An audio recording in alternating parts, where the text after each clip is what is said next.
Chris's childhood was a series of quiet struggles, each day a reminder of what he didn't have. The cramped apartment he called home was a faint echo of what it could have been, walls cracked from age and neglect, a ceiling that hummed with the sound of water dripping from a leaky pipe. The air always carried a faint smell of mildew, which mingled with the scent of his mother's cooking, a reminder that she had done what she could to make things feel homey, despite the state of their surroundings.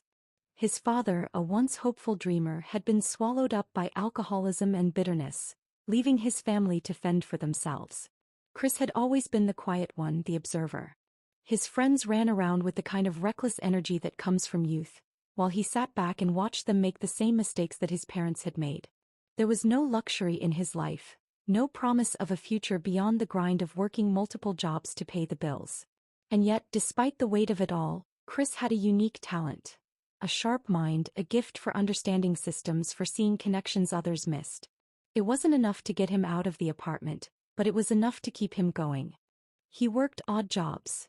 Everything from washing dishes at a greasy spoon diner to sweeping floors at a construction site. His fingers were raw from the physical labor, his back aching from the long hours, but there was no other choice. Every dollar he earned was one step closer to some version of freedom. There were nights when he lay awake, staring at the peeling wallpaper, wondering if he would ever break free from the cycle. One evening, as he was closing up after another long shift at a tech store, a man walked in. He was tall, dressed in an impeccable suit, his presence filling the room like a wave.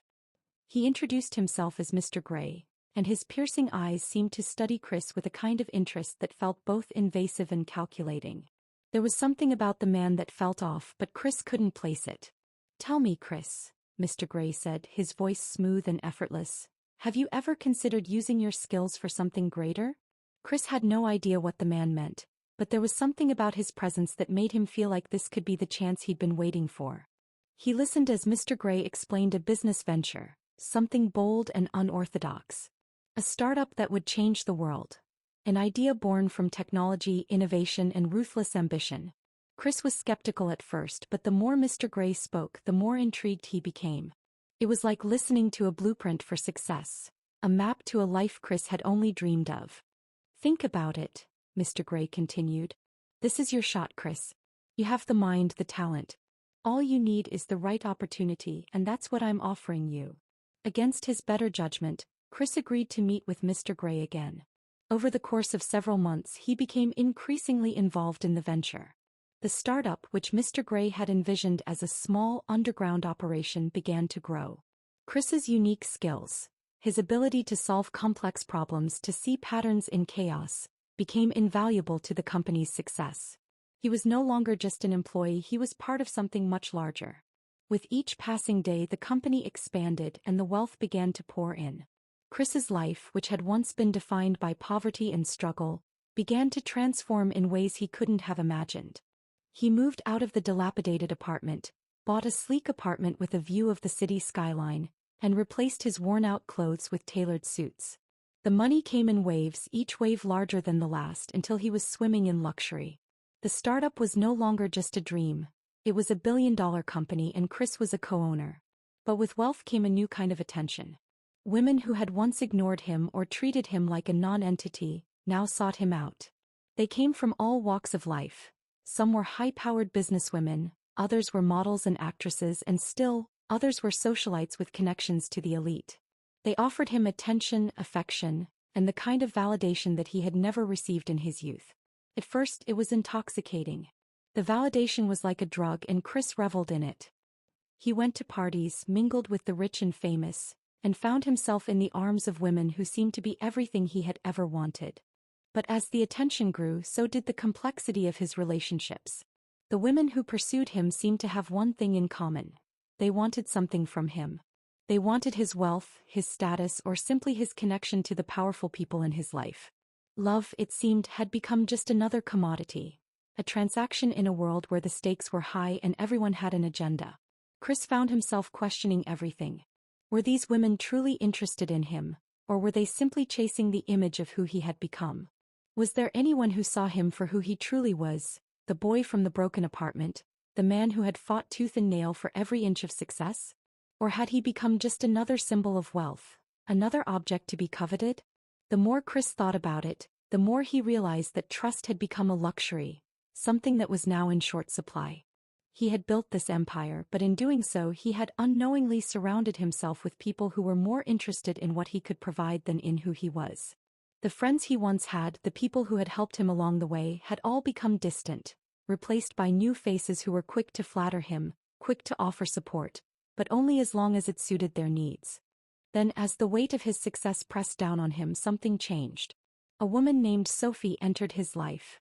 She wasn't like the others. Sophie was different. She didn't chase his wealth or status, and she didn't flatter him with empty compliments. She was sharp, confident, and, in a way, as enigmatic as Mr. Grey had been when they first met. Sophie seemed to see through the facade that Chris had carefully constructed, and for the first time in a long while he found himself questioning if he could truly trust someone. But trust, he learned, was a dangerous game. Sophie had her own secrets, her own past, and as Chris grew closer to her, he realized that his feelings for her might just be the most dangerous thing of all. Love, he realized, was as much a commodity as anything else. And in the world he now inhabited, the price of success was not just measured in dollars, but in trust, betrayal, and the loneliness that came with being at the top. The more he tried to navigate the complex world he had created, the more he found himself drowning in it. The women, the power, the wealth, they all felt like empty distractions, a constant reminder of how far he had come, and yet how little he truly had. The loneliness, the isolation gnawed at him. Success had promised everything, except the one thing he needed most: true connection. As he looked out over the city from his penthouse, Chris couldn't help but wonder if he had lost himself along the way.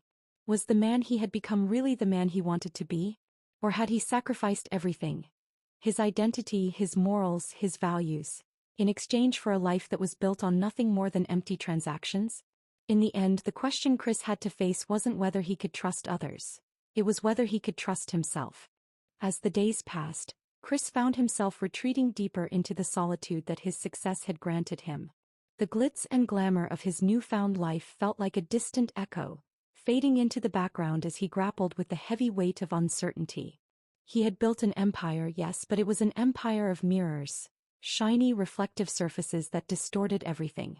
Every interaction felt tainted, as if he were walking on a tightrope of shallow relationships, teetering on the edge of something dark and unknown. Sophie, despite her allure, had her own set of walls, and no matter how close Chris tried to get, she remained just out of reach, a reminder that trust could never be freely given in a world where everyone had something to hide. It was in the quiet moments, those rare pockets of time when the noise of the world slowed down, that Chris realized the cost of his success. The transformation from the man who had once worked tirelessly to make ends meet to the man who now commanded power and respect had come with a sacrifice, a loss of self. He no longer recognized the reflection in the mirror, the man who now wore a mask of confidence, wealth, and influence. Beneath it all, there was only the emptiness of not knowing who he truly was anymore. In the pursuit of something bigger, something greater, he had lost the one thing he had fought hardest to protect: his authenticity. Now, as he stood at the top, he couldn't help but wonder if the climb was worth the view, or if the price of success was a price he could never pay back.